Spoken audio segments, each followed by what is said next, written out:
Գրական առանձնահատուկ կյանք ու ճակատագիր ունեցող անհատականություն, որը մեծապես տարբերվում է թե Հայաստանի եւ թե արտասահմանյան հայ գրականության ներկայացուցիչներից։ Մեզանում թերևս միակն է, որ մուտք է գործել հայ գրականություն ռուսերեն եւ ֆրանսերեն ստեղծագործելուց հետո։ Նախապես ճանաչվել եւ գնահատվել է օտար շրջանակներում, եւ հայ մշակույթի ասպարեզն է մտել եվրոպական գրականության կարևոր իրադարձությունների բուն հորձանուտից, մեզանից զգալիորեն տարբեր գրական ըմբռնումներով ու չափանիշներով։ Նա եվրոպական գրականության ընթացքը գիտեր ներսից, անմիջաբար, իբրև մասնակից ու գործող անձ, ինչպես իր գրականությունն է վկայում, իրեն զգում էր ոչ միայն հայ, այլև համաշխարհային մշակույթի ներկայացուցիչ։ Իր ըմբռնումով մեր մշակույթը անզատելի մասն է կազմում համաշխարհային մշակույթի, ինչպես որ հայ գրականությունը մասն է համաշխարհային գրականության։ Կողբ հիմնադրամը մեկնարկում է նոր նախագիծ, որը տարբեր կողմերից կներկայացնի ու կբացահայտի Կոստան Զարյանին։ Կոստան Զարյանի կյանքը ինքնին մի շատ հետաքրքրական վեպ է։ Եթե մանրամասն շարադրվի այդ կյանքը, կտեսնենք, որ գործ ունենք մի մարդու հետ, որ անցել է բազմաթիվ բարդ իրավիճակների, դրամատիկական իրադարձությունների, կյանքի մեծ տուր եւ առությունների միջով հանդիպել է շատ նշանավոր մարդկանց հետ, եղել է նրանցից շատերի ընկերը, բարեկամը, մտերիմը, հայտնվել է ամենատարբեր իրավիճակներում եւ անշուշտ պահել է իր ինքնությունը, իր կերպարը, իր նկարագիրը, որ ինքնին շատ հարուստ, շատ հետաքրքրական, շատ բովանդակալից կյանք ունեցող մարդու նկարագիր է։ 1905 թվականի մայիսին ինքը պատրաստվում էր Բաքվում թատերական խումբ կազմակերպել։ 1904 թվականի աշնանից եղել է Հովհաննես Աբելյանի դերասանական խմբում տարբեր դերերով, խաղացել է բեմերի վրա, շրջել է խումբը Հյուսիսային Կովկասի քաղաքներում, Արմավիր, Մազդոկ եւ այլն, եւ ինքը ողջավորված էր, համարում ուներ բարետես արտաքինով երիտասարդ, իսկական բեմի մարդ։ 5 թվականի մայիսից հետո թողնում է այդ մտադրությունը, որովհետեւ երկրում քաղաքական իրադարձություններ են ծավալվում, կարևոր, ուշագրավ, եւ ինքը գնում է Թիֆլիս, որովհետեւ Թիֆլիսում հեղափոխական շարժումներ են սկսում։ Հետաքրքրականն այն է, որ Ռուսաստանում 19-րդ դարի վերջին տասնամյակներից սկսած ունե որ հարուստ դասակարգի մարդկանց զավակներից շատերը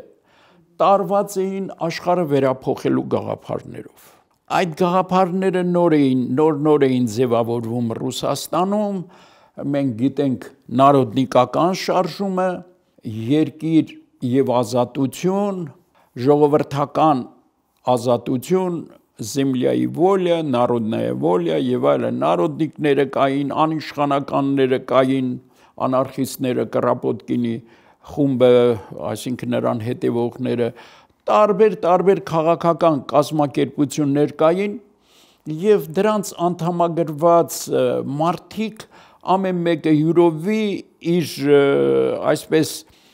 խմբավորման գաղափարներին համեմատ տրամադրված էր աշխարհը փոխելու եւ Ռուսաստանում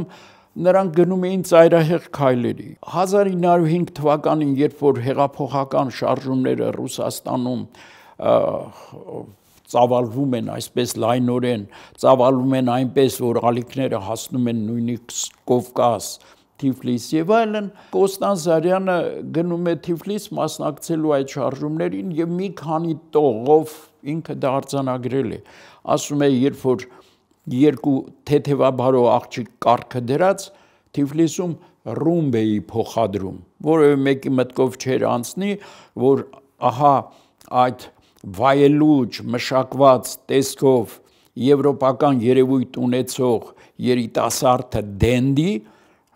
գեներալի որդի, մեծահարուստ ընտանիքի զավակ զբաղված է հեղափոխական գործունեությամբ։ Բայց հեղափոխությունը մարում է եւ բնականաբար հետապնդումներ են սկսվում մարդկանց հանդեպ եւ Կոստանդինյանը խուսափելու համար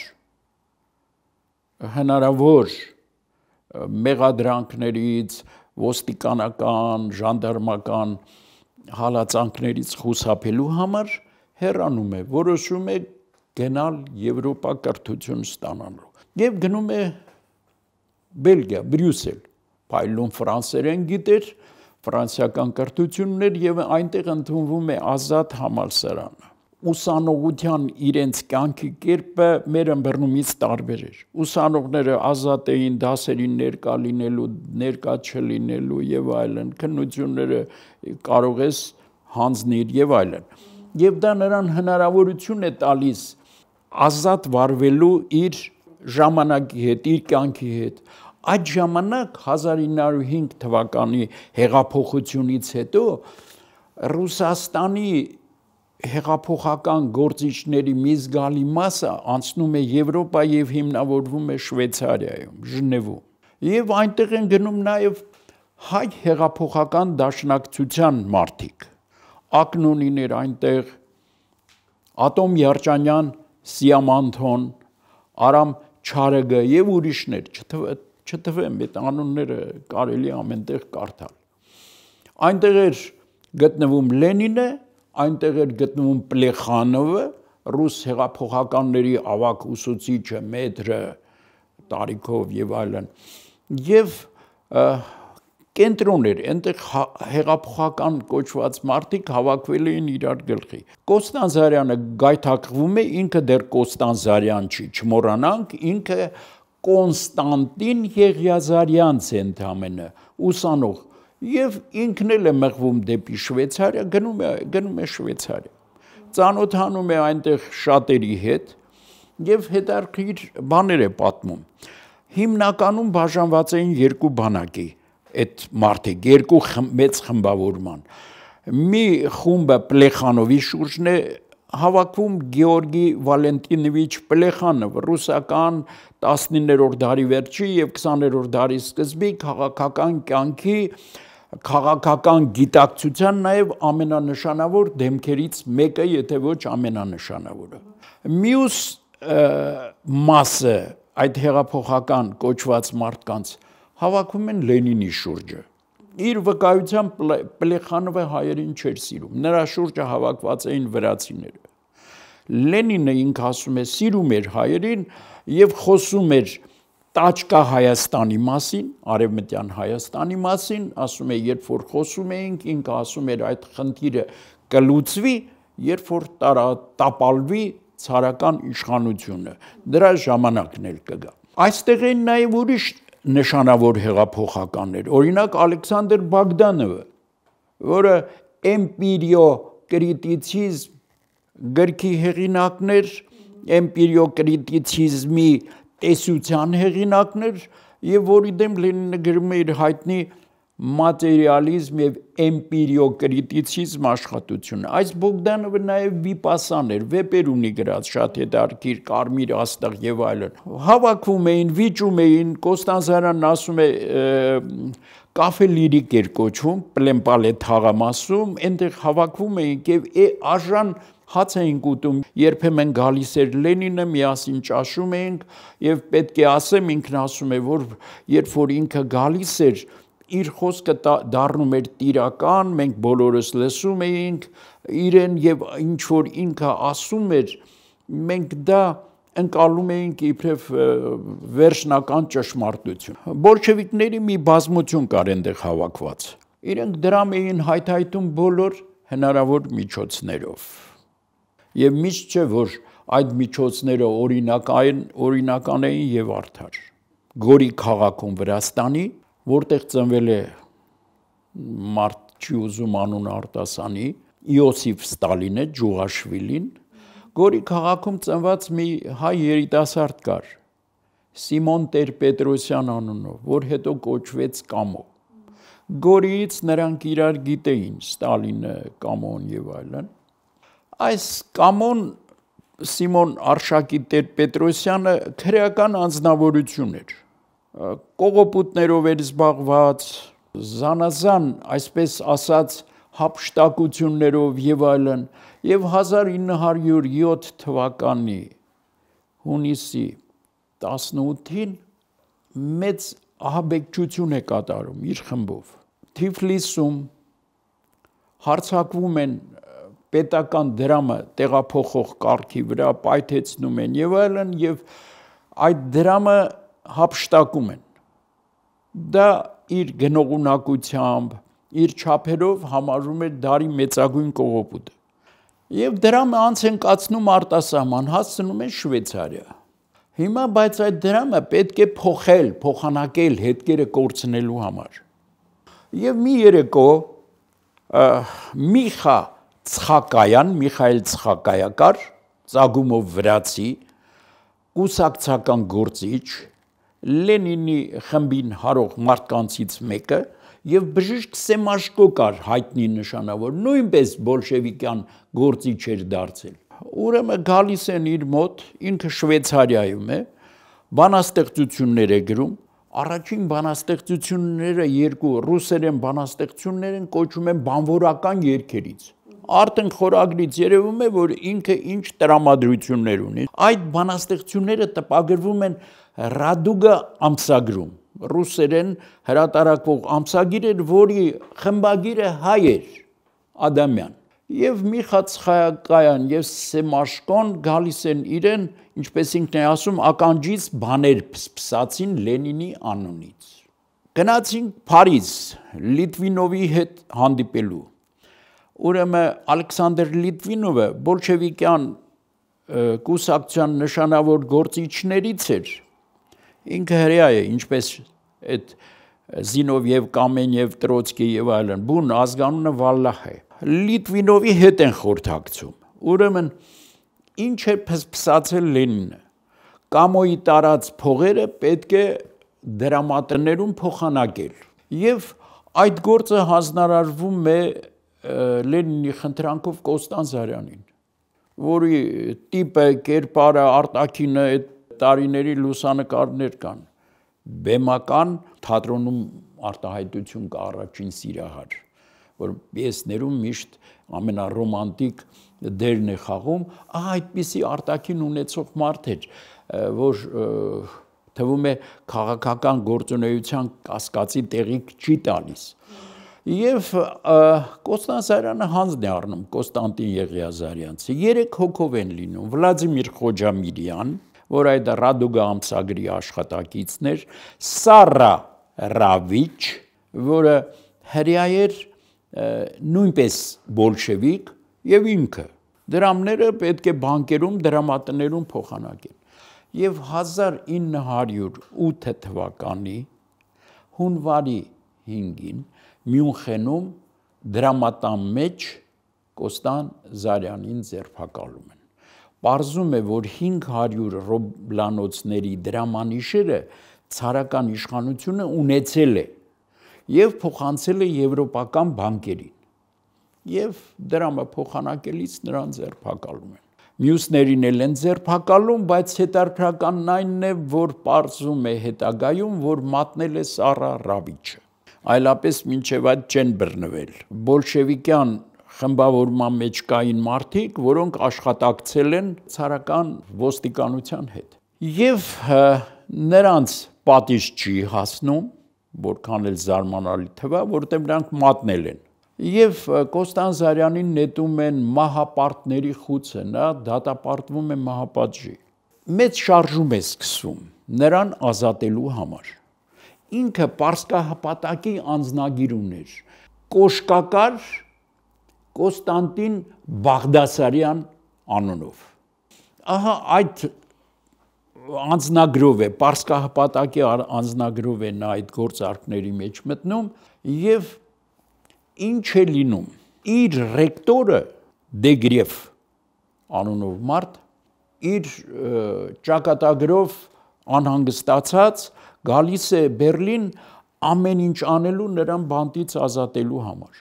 Սա շատ հետաքրքրական փաստ եմ համարում, որտեղ համալսարանը հազարավոր ուսանողներ ուներ, ռեկտորը եթե գնում է մի ուսանողի համար միջամտելու, սա պետք է բացատրություն ունենա, տրամաբանություն ունենա, նշանակում է, որ պարզ սովորական ուսանող չի եղել Կոստանդին Եղիազարյանցը։ Լենինը երկու նամակ է գրում միջազգային բանվորական շարժման երկրորդ ինտերնացիոնալ գոյություն ուներ,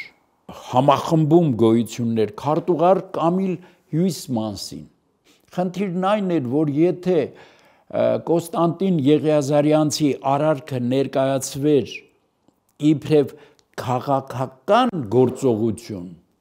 ապա նա ազատվում էր մահապատժի մեղադրանքից։ Ոստիկանությունը դա ներկայացնում էր իբրև քրեական արարք, ընդհանրապես դրամի հափշտակություն առևանգում, բայց այս քաղաքական գործիչները որոշում են դա ներկայացնել իբրև քաղաքական արարք, ակցիա, այլ բառով ասած, օտար, եւ դա գործում է, ինչպես ասում են, դա ունենում է իր նշանակությունը, եւ տարբեր մարդկանց միջամտություններով ի վերջո 1909 թվականի հուլիսի 30-ին Կոստան Զարյանը դուրս է գալիս բանտից։ Մեծ աջակցություն է ցույց տալիս Բելգիայի մեծ գրողներից մեկը, մեծ բանաստեղծ Էմիլ Վերհարնը, հայ ժողովրդի բարեկամներից մեկը առհասարակ։ Կոստանդին Եղիազարյանցը նրան ճանաչում էր արդեն մի քանի տարի, Բելգիայում ուսանելու առաջին տարիներից եւ ոչ միայն նրան, բելգիացի ուրիշ գրողների նշանավոր Կամիլ Լիմոնյե եւ այլն, Կրոմելինգ եւ այլն, շատ նշանավոր գրողներ, բանաստեղծներ եւ այլն, եւ Էմիլ Վերհարնը նրա հանդեպ ունեցել է մեծ հավատ, նրա հանդեպ ունեցել է բացառիկ վերաբերմունք եւ գրառում ունի, որ եթե նա շարունակի գրել ֆրանսերեն լեզվի մեծ բանաստեղծներից մեկն է լինելու։ Նա արդեն համարում ուներ, ճանաչում էին նրան Բելգիայում եւ Էմիլ Վերհարնը նույնպես ուրեմն զգալի ջանքեր է գործադրում, որպեսզի նա բանտից դուրս գա եւ ի վերջո ազատվում է։ Իր ասելով Լենինի հետ վերջին անգամ ճաշում են Փարիզում, այդ բանտից դուրս գալուց հետո, ասում է Ավենյու դ'Որլեանի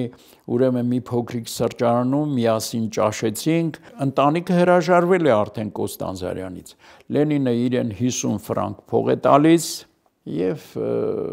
բաժանվում են այլևս։ Նա վերադառնում է իր համալսարանը Բրյուսել, որը ավարտում է 10 թվականին, ավարտում է մշակույթի եւ փիլիսոփայության դոկտորի բարձր վկայականով եւ այլևս խզում է իր կապերը բոլշևիկների հետ, որովհետեւ այդ փորձառությունը, ինչպես ասում են, բացում է նրա աչքերը։ Նա տեսնում է, որ այդ փողով բոլշևիկները ապրում են Շվեյցարիայում, այդ փողը, որ կամոն հափշտակել է, կողոպտել է եւ փոխանցել է իրենց եւ տարիներ շարունակ այնտեղ ապրում են, այդ փողը ծառայում է նրանց փաստորեն գոյությանը, կեցությանը եւ այլն, ինչ հեղափոխություն, ինչ աշխարհի փրկություն եւ տեսնում են ներքին խարդավանքները, որ իր հետ այդ հանձնարարությունը կատարող մարդը դավաճանում է, մատնում է իրեն եւ իրեն բանտախուց են նետում եւ եթե չլիներ այդ մարդկանց միջամտությունը, ամեն ինչ շատ տխուր պետք է վերջանար եւ ինքը հեռանում է բոլշևիկներից, պահպանելով առանձին մարդկանց հետ բարեկամությունը։ Իր հետ կապված մի շատ դաժան պատմություն կա։ Երբ որ նա 1924 թվականին Հայաստանից հեռանում է, գալիս է 1.5 տարի մնում է եւ հեռանում է, որովհետեւ իր գլխին ամպեր են կուտակվում, դատարան են կանչում եւ այլն, դա երկար մանրամասն պատմություն է, նրան համարում են օտար անձնավորություն, մերժելի գաղափարների տեր մարդ, բուրժուական երկրի մարդ, չգիտես ինչ եւ այլն եւ հաշվեհարդար էին տեսնելու։ Նրան հաջողվում է հեռանալ։ Ոչ միայն հեռանում է, այլև քանի որ երկիրը արդեն գիտեր ներսից, ապրել էր 2 տարի, տեսել էր իր ուղղությունը, իր գրություններում, էսսեներում, հոդվածներում հայության կոչումը բացառիկ մի էսսե ունի, էսսեներում խոսում է բոլշևիզմի մասին, այն համարելով աշխարհի մեծագույն չարիքը, մարդկության դեմ ուղղված մեծ դավադրություն, չարիք եւ այլն, եւ դա իրեն չի ներվում։ Բոլշևիկները ինչ էին անում։ Դրսերում կամ սպանում էին, կամ առևանգում էին սպիտակ գվարդիական նշանավոր գործիչների, ռուս այն էմիգրանտներին, տարագրված մարդկանց վտարանդիներին, որոնք գործում էին սովետական միության դեմ, գրում էին, խոսում էին, գործում էին, կամ տեղում էին ոչնչացնում, կամ առևանգում բերում էին Ռուսաստան։ Այդ մարդկանցից մեկը Սերգեյ Էֆրոնն էր, Մարինա Ցվետաևայի ամուսինը, շատերը կային, որ զինվորագրված էին այդ գործի։ Կոստանդզարյանը ապրում էր Փարիզում, որտեղ այնտեղ ավելի հեշտ էր կյանքը եւ այլն, Լատուր դե Բաբել ամսագիրը պետք է հրատարակեր եւ այլն, եւ ահա մի օր նրան սովետական դեսպանության մարդիկ հրավիրում են միասին գնալու Բուլոնյան անտառ։ Այն ժամանակ Բուլոնյան անտառը այսօր քաղաքի մեջ է, գրեթե այն ժամանակ բավական տարածության վրա էր Դեֆանսից այն կողմ։ Եվ 3 հոգի են մեքենայում խոսում են նրան ոչնչացնելու մասին։ Ռուսերեն են խոսում։ Մտներով չի անցնում, որ ինքը փայլուն տիրապետում է ռուսերենին, որովհետև Կոստանդզարյանը Բաքվում մինչև 4-րդ դասարան ռեալական դպրոց էր գնացել, ռուսական գիմնազիա։ Փայլուն տիրապետում էր ռուսերենին, ասացի, որ առաջին բանաստեղծությունները այդ մի քանիսը գրել է ռուսերեն, հետո անցավ ֆրանսերենի, իհարկե, Բելգիայում։ Ուրեմն ինքը շատ լավ հասկանում է, բայց ցույց չի տալիս։ Դեսպանը Կրասինն էր Փարիզում, սովետական միության դեսպան Կրասինն էր, որին ինքը ճանաչում էր Ժնևից։ Եվ ճանաչում էր նրա կնոջը, ընտանիքը եւ այլն, բարեկամական հարաբերություններ են եղել, անհատական։ Ինքը անփույթ ձևով, ցույց չտալով, որ հասկանում է, ասում է, բայց մոռացա Հռոմից նամակ եմ բերել դեսպանին, կինը խնդրեց, կնոջ անունն է տալիս երեխաների, որ եւ բան պիտի հաղորդեմ իրեն։ Սրանք իրար մեջ խոսում են, ասում են, լսի, հանկարծ սխալ բան դուրս չգա, մեքենան շրջեք, սրան միշտ կարող ենք հարցերը լուծել, հանկարծ ու մի սխալ բան արած չլինենք, միշտ կարող ենք դա անել, հետ են գալիս, ինքը այդ օրը փրկվում է եւ գնում է Հոլանդիա։ Դասախոսություններ կարդալու, օգտվելով նշանավոր ճարտարապետ Ռիտվելդի հրավերից գնում է այնտեղ դասախոսություններ կարդալու, այսպիսով խուսափելով այդ հաշվեհարդարից։ Բանն այն է, որ դեսպանատան աշխատողներից մեկը հայ էր եւ բացառիկ ազգանուն ունեցող մարդ, որ ես չեմ կարող հրապարակել։ Եվ իրեն չներեցին մինչև վերջել, երբ որ 1962-ին նա վերադարձավ, եկավ ավելի ճիշտ հաստատվելու Երևանում, նրան Հայաստանի գրողների միության անդամ չընդունեցին։ Նա Հայաստանի գրողների միության անդամ չէր, գրական հիմնադրամի, գրական ֆոնդի անդամ էր միայն, եւ նա Երևանում ապրեց իբրև մի սովորական մարդ, պարզ մարդ, որը մեծ երևույթ, մեծ համարում չուներ, պետական, իշխանական վերաբերմունք չկար իր հանդեպ, իր կյանքի, իր հիշատակի հանդեպ։